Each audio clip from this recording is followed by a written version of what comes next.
Hello friends, Karthigai தீபத்துக்கு எல்லாம் ready பண்ணியாச்சு. காலையில் எழுந்திரிச்சு கோலமும் போட்டு மழை பேஞ்சிக்கிட்டே இருந்துச்சு விடாமல். சரி மழை பெஞ்சாலும் பரவாயில்லன்னு கோலம் போட்டாச்சு. கோலம்லாம் போட்டு சாப்பாடு ரெடி பண்ண ஆரம்பித்தாச்சு. சாமிக்கு படைக்கிறதுக்கு வடை பாயசம் விரத சாப்பாடு சமைச்சிட்டோம்.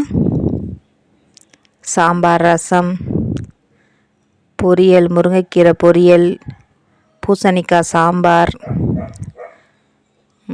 அப்புறம் வெண்டைக்காய் மண்டி, அப்பளம், பாயாசம் எல்லாம் வச்சு சாமிக்கு மதியானம் படைச்சி சாமி கும்பிட்டு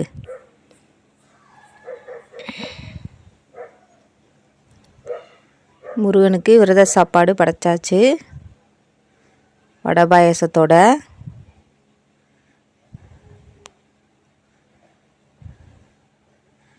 விளக்கேற்றி சாமி கும்பிட்டு சாம்பிராணிலாம் போட்டு விரத சாப்பாடு முடிச்சுட்டு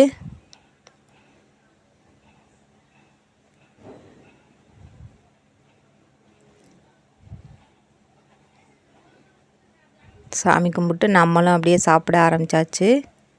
எல்லோரும் இலை போட்டு வடை பாயச சாப்பாடு சாப்பிட்டோம். சாப்பாடெலாம் ரொம்ப டேஸ்ட்டாக இருந்துச்சு. அன்றைக்கி சாசனா ஒரு குட்டி இலை போட்டு காக்காய்க்கு எல்லாம் எடுத்து வச்சுக்கிட்டு இருக்கு.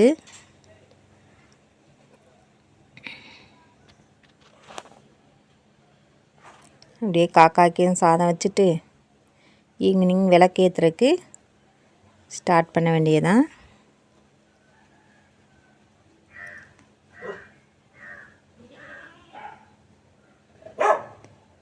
ஆறு மணி ஆயிடுச்சு. திருவண்ணாமலை தீபம் பார்த்துட்டு டிவியில் போட்டாங்க, அதையும் பார்த்துட்டு விளக்கேற்ற ஸ்டார்ட் பண்ணியாச்சு. ஃபஸ்ட்டு குத்து விளக்கெலாம் ஏற்றிட்டு அப்படியே கார்த்திகை சிட்டியெல்லாம் ஏற்றி வெளியில் போய் ஒன்றா வச்சுட்டு வந்துடுவோம்.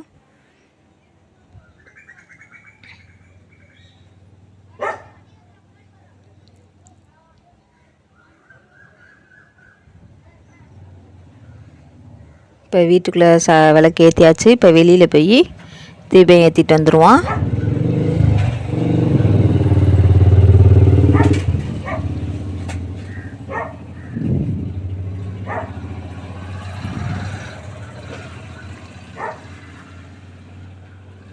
மாடியில் ஃபுல்லாக தீபம் ஏற்றியாச்சு. அப்படியே கீழேயும் ஏற்றியாச்சு.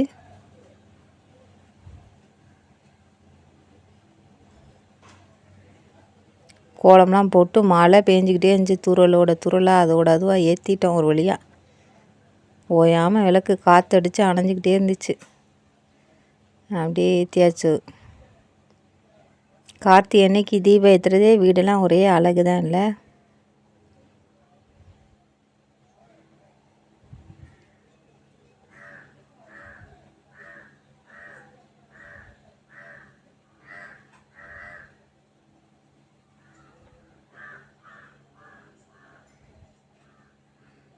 அப்படியே மாடி ஃபுல்லாக சூப்பராக இருந்துச்சு. எல்லார் வீட்டு மாடியிலையும் தீபம் இருந்துச்சு. அழகாக இருந்துச்சு பார்க்குறதுக்கு. அப்படியே குத்து விளக்கு எடுத்தாந்து வாசலில் வச்சுட்டு கொஞ்சம் நேரம் எரிய விட்டு அப்புறமா வீட்டில் கொண்டு வைப்போம்.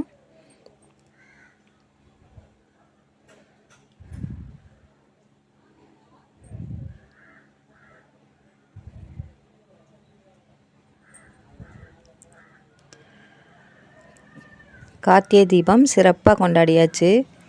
Okay, bye friends. இன்னொரு வீடியோவில் பார்க்கலாம்.